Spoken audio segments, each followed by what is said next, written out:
Hello दोस्तों, नमस्कार। बहुत स्वागत है आपका एग्ज़ाम गुरुजी चैनल के डेली करंट अफेयर्स के वीडियो में। आज 29 जुलाई 2020 है और आज की वीडियो की पीडीएफ डाउनलोड करना मत भूलिएगा।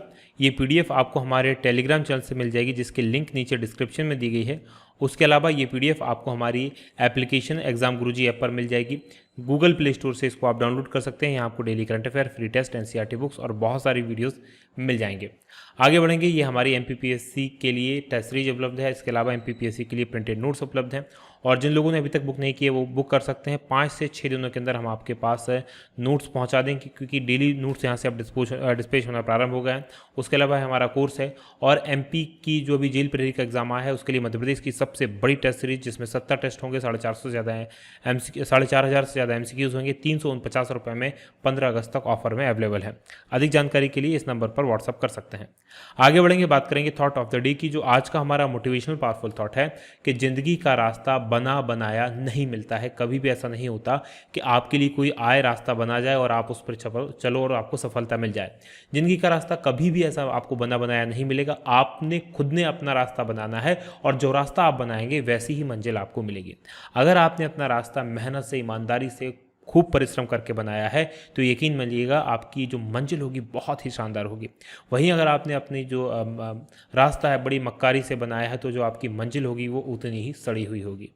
तो जैसा आप अपने लिए बोओगे वैसा आप काटोगे। इसी थॉट के साथ आगे बढ़ेंगे। बात करेंगे क्विक रिवीजन कल के पड़े गए करंट अफेयर के प्रश्नों का। पहला प्रश्न है कि केंद्रीय रिजर्व पुलिस बल स्थापना दिवस कब मनाया जाता है? तो ये मनाया जाता है 27 जुलाई को। दूसरा प्रश्न, डॉक्टर एपीजे अब्दुल कलाम की पुण्यतिथि कब मनाई गई? तो ये 27 जुलाई को मनाई गई। तीसरा प्रश्न है कि केंद्रीय पृथ्वी विज्ञान मंत्रालय ने मौसम संबंधी जानकारी देने के लिए कौन सा ऐप लॉन्च किया है? ये मौसम ऐप है। वहीं चौथा प्रश्न है कि भारत ने किस देश को 10 broad gauge diesel rail engine भेंट किए हैं? तो ये बांग्लादेश को किए हैं। पांचवा प्रश्न है कि किस आईआईएम ने सोशल डिस्टेंसिंग सुनिश्चित करने के लिए वैली बैंड नाम का एक रिस्टबैंड लॉन्च किया, विकसित किया है? तो आईआईएम कोझिकोड ने किया है। वहीं छठवां प्रश्न है कि विश्व व्यापार संगठन ने प्रेक्षक की स्थिति के साथ 25वां कौन सा देश इसका सदस्य बना है? तो ये तुर्कमेनिस्तान है। सातवां प्रश्न है कि ट्राइफेड ने किस आईआईटी के साथ समझौते पर हस्ताक्षर किए हैं? तो ये आईआईटी दिल्ली है। और आठवां प्रश्न है कि भारत ने किस देश के साथ मिलकर संयुक्त प्रौद्योगिकी मूल्यांकन और त्वरित व्यवसायीकरण कार्यक्रम शुरू किया है? तो ये रूस ने किया है। और नवा प्रश्न है कि रेलवे किस राज्य में दुनिया की पहली विद्युतीकरण डबल स्ट्रेक कंटेनर सुरंग का निर्माण कर रहा है? तो ये हरियाणा में किया जा रहा है। 10वां प्रश्न है कि आईसीसी ने किस विश्व कप के क्वालिफायर मैचों के लिए वर्ल्ड कप सुपर लीग की लॉन्च की है? और ये विश्व कप 2023 के लिए शुरू की गई है। ये थे हमारे कल के पड़े गए करंट अफेयर के प्रश्नों का क्विक रिवीजन। आगे बढ़ेंगे, आज के करंट अफेयर के प्रश्नों की बात करेंगे।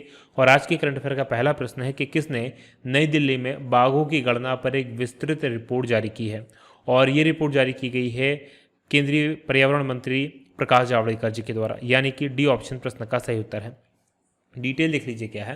तो जो केंद्रीय पर्यावरण मंत्री हैं प्रकाश जावड़ेकर, उन्होंने नई दिल्ली में बाघों की गणना पर एक विस्तृत रिपोर्ट जारी की है और इसके अनुसार भारत में बाघों की जो कुल आबादी है करीब 2,967 है और जो दुनिया भर के बाघ हैं उसकी ये संख्या 70% है। दुनिया भर में जितने भी बाघ हैं उसके 70% अकेले भारत में हैं।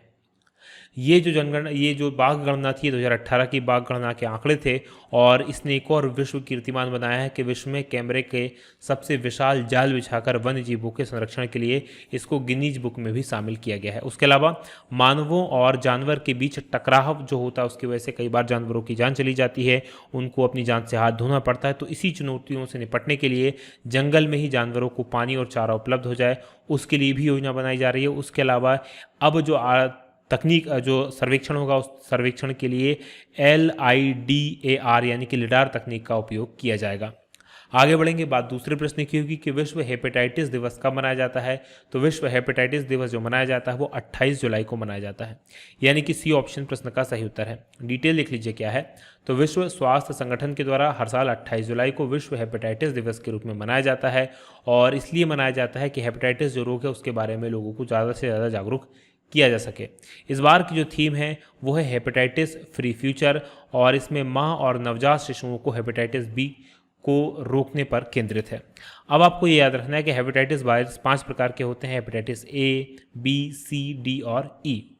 आगे बढ़ेंगे, बात तीसरे प्रश्न की होगी कि भारतीय मानक ब्यूरो ने कौन सा मोबाइल ऐप लॉन्च किया है? तो भारतीय मानक ब्यूरो यानी कि BIS ने लॉन्च किया है BIS केयर नाम का एक मोबाइल ऐप, यानी कि ए ऑप्शन प्रश्न का सही उत्तर है। डिटेल देख लीजिए क्या है। तो जो केंद्रीय उपभोक्ता मामला, खाद्य और सार्वजनिक वितरण मंत्री हैं रामविलास पासवान जी, उनके द्वारा भारतीय मानक ब्यूरो यानी कि BIS की मोबाइल ऐप BIS केयर को लॉन्च किया गया है। और इसके अलावा उपभोक्ताओं के लिए 3 और पोर्टल लॉन्च किए गए हैं, मानकीकरण, अनुरूपता आकलन और eBIS, और इसके प्रशिक्षण का भी शुभारंभ किया गया है। तो BIS केयर जो होगी वो उपभोक्ताओं को ISI मार्क और हॉलमार्क उत्पाद हैं उनकी प्रामाणिकता को जांचने की मदद करेगी। साथ में अगर उनको कोई किसी प्रकार की शिकायत है तो वो अपनी इस ऐप के माध्यम से शिकायत भी दर्ज कर सकते हैं। आगे बढ़ेंगे, बात चौथे प्रश्न की होगी कि हिचेम मचीची, इनको किस देश के नए प्रधानमंत्री के रूप में नियुक्त किया गया है या किस देश के नए प्रधानमंत्री बने हैं। तो ये एक अफ्रीकन कंट्री है ट्यूनीशिया, उसके ये प्रधानमंत्री बने हैं, यानी कि बी ऑप्शन प्रश्न का सही उत्तर है। डिटेल लिख लीजिए क्या है। तो ट्यूनीशिया के आंतरिक मंत्री थे हिचेम मचीची, जिनको तस्वीर में आप देख पा रहे हैं, ये हिचेम मचीची हैं और इनको ट्यूनीशिया के नए प्रधानमंत्री के रूप में नियुक्त किया गया है। प्रधानमंत्री पद पर उनकी नियुक्ति जो वहाँ के प्रधानमंत्री थे वर्तमान एलिस फकफक उनके स्थान पर की गई है, और जिन्होंने हाल ही में वहाँ पर मतभेदों के चलते अपने पद से इस्तीफा दे दिया था। मौजूदा सरकार में ये तो आंतरिक मंत्री थे, और इसके अलावा मचीची जो है राष्ट्रपति सैयद के कानूनी मामलों के काउंसलर भी रहे हैं। बात करेंगे ट्यूनीशिया की, तो यहाँ की राजधानी ट्यूनिस से, प्रधानमंत्री यहाँ के हिचेम मचीची हैं और मुद्रा यहाँ की अब ट्यूनीशियाई दिनार है। चलिए मैप में मैं आपको ट्यूनीशिया ले चलता हूँ। तो जैसा कि आप स्क्रीन पर देख पा रहे हैं ये हमारा भारत है, और हमारे भारत से अगर आपको ट्यूनीशिया जाना है तो मूव करना पड़ेगा आपको पश्चिम में आप जाएंगे। अरब देशों को क्रॉस करने के बाद आप पहुंचेंगे अफ्रीका, और अफ्रीका में ये जो देश आपको दिखाई दे रहा है ये ट्यूनीशिया है, जिसकी राजधानी यहाँ पर आप ट्यूनिस देख पा रहे होंगे। ये इस तरफ जो है मेडिटेरियन सागर यानी भूमध्य सागर के साथ लगा हुआ है, बाकी इसकी इस तरफ सीमा अल्जीरिया के साथ में और नीचे इसकी सीमा जो है लीबिया के साथ में लगी हुई है। आगे बढ़ेंगे, बात करेंगे अगले प्रश्न की। अगला प्रश्न आपके सामने पांचवा है कि किस संस्थान ने डॉक्टर कलाम की पुण्यतिथि पर dare to dream challenge launch किया है, और ये लॉन्च किया गया है DRDO के द्वारा, यानी कि ए ऑप्शन प्रश्न का सही उत्तर है। डिटेल देख लीजिए क्या है। तो DRDO ने डॉक्टर APJ अब्दुल कलाम की पुण्यतिथि पर एक अभिनव प्रतियोगिता डेयर टू ड्रीम शुरू की है, और डेयर टू ड्रीम जो एक ओपन चैलेंज है देश में इनोवेटर्स और स्टार्टअप्स जो हैं उनको बढ़ावा देने के लिए बनाया गया है, और ये चुनौती व्यक्तियों और स्टार्टअप्स को एरोस्पेस प्रौद्योगिकी में नवाचार के लिए बढ़ावा देती है, यानी कि जो एरोस्पेस की प्रौद्योगिकी में नवाचार करेगा उसको इस कॉन्टेस्ट के तहत DRDO का जो कॉन्टेस्ट चलाया जा रहा है डेयर टू ड्रीम के नाम से, इसमें उनको पुरस्कृत किया जाएगा, और पुरस्कार राशि जो है करीब 10 लाख रुपए इसमें होने वाली है। बात DRDO की करेंगे यानी कि defence research and development organisation की, तो इसकी स्थापना 1958 में हुई थी, जिसके अध्यक्ष जी सतीश रेड्डी हैं, और इसका मोटो है वलस्य मूलम विज्ञानम। आगे बढ़ेंगे, बात छठवें प्रश्न की होगी कि किन्हें मध्य प्रदेश की राज्यपाल के रूप में नियुक्त किया गया है। तो मध्य प्रदेश की राज्यपाल बनाई गई हैं आनंदीबेन पटेल, यानी कि सी ऑप्शन प्रश्न का सही उत्तर है। डिटेल देख लीजिए क्या है। तो राष्ट्रपति हैं रामनाथ कोविंद, उनके द्वारा उत्तर प्रदेश की जो वर्तमान राज्यपाल हैं आनंदीबेन पटेल, उनको मध्य प्रदेश के राज्यपाल के रूप में नियुक्त किया गया है।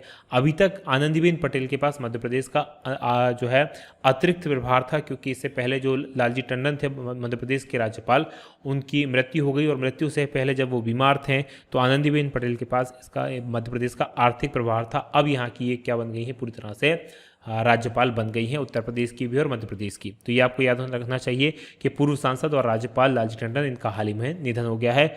और आनंदीबेन पटेल की बात करें तो गुजरात की मुख्यमंत्री बनने वाली पहली महिला मुख्यमंत्री भी हैं।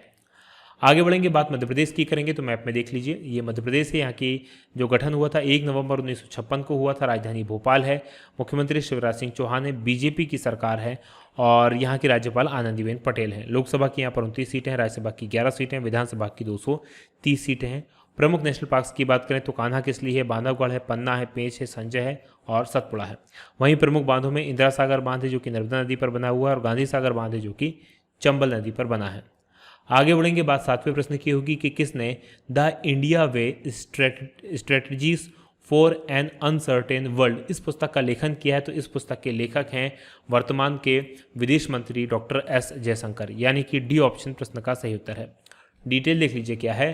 तो भारत सरकार के पूर्व राजनयिक और मौजूदा विदेश मंत्री जो रहे हैं एस जयशंकर, इनकी नई पुस्तक the India way strategies for an uncertain world, इसका विमोचन किया जाना है। ये पुस्तक लिखी जा चुकी है, और इस पुस्तक को हार्पर कॉलिंस इंडिया प्रकाशन के द्वारा प्रकाशित किया गया है।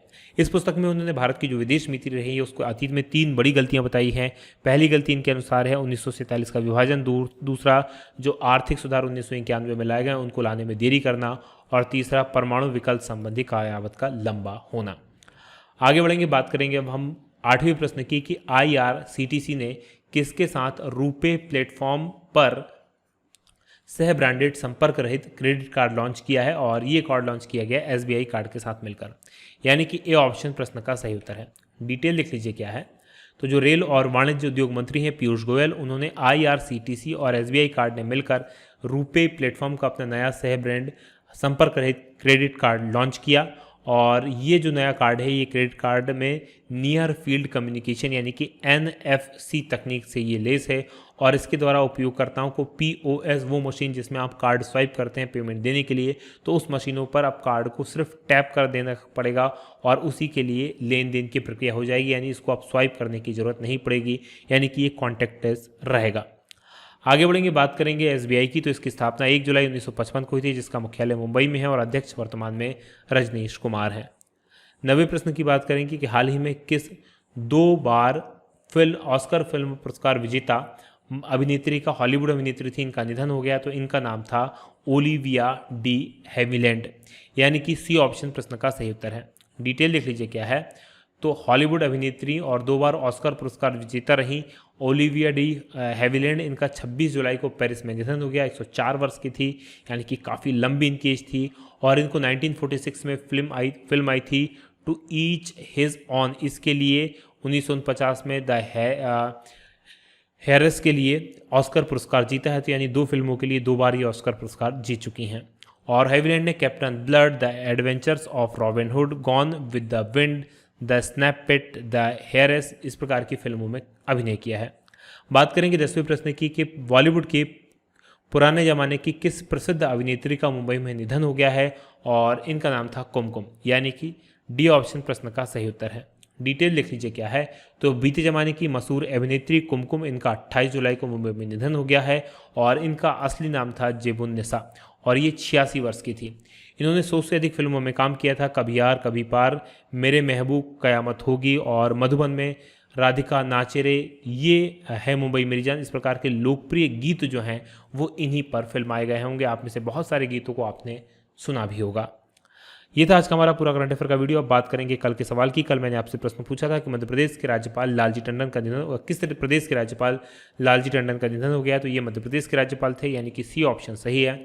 आप में से काफ़ी सारे लोगों ने इस प्रश्न का सही उत्तर दिया था। जिन्होंने सही उत्तर दिया उनको बधाई, और आज के प्रश्न का उत्तर देना मत भूलिएगा। आज का हमारा प्रश्न है कि DRDO ने भारतीय सेना को स्वदेश में विकसित कौन से ड्रोन उपलब्ध कराए हैं। तो कमेंट करके बताइएगा कि इन ड्रोन्स का नाम क्या है। ये वीडियो आपको कैसा लगा कमेंट करके बताना मत भूलिएगा। आज की बात करेंगे हम यहीं समाप्त। आप लोगों का बहुत बहुत धन्यवाद। जय हिंद, जय भारत।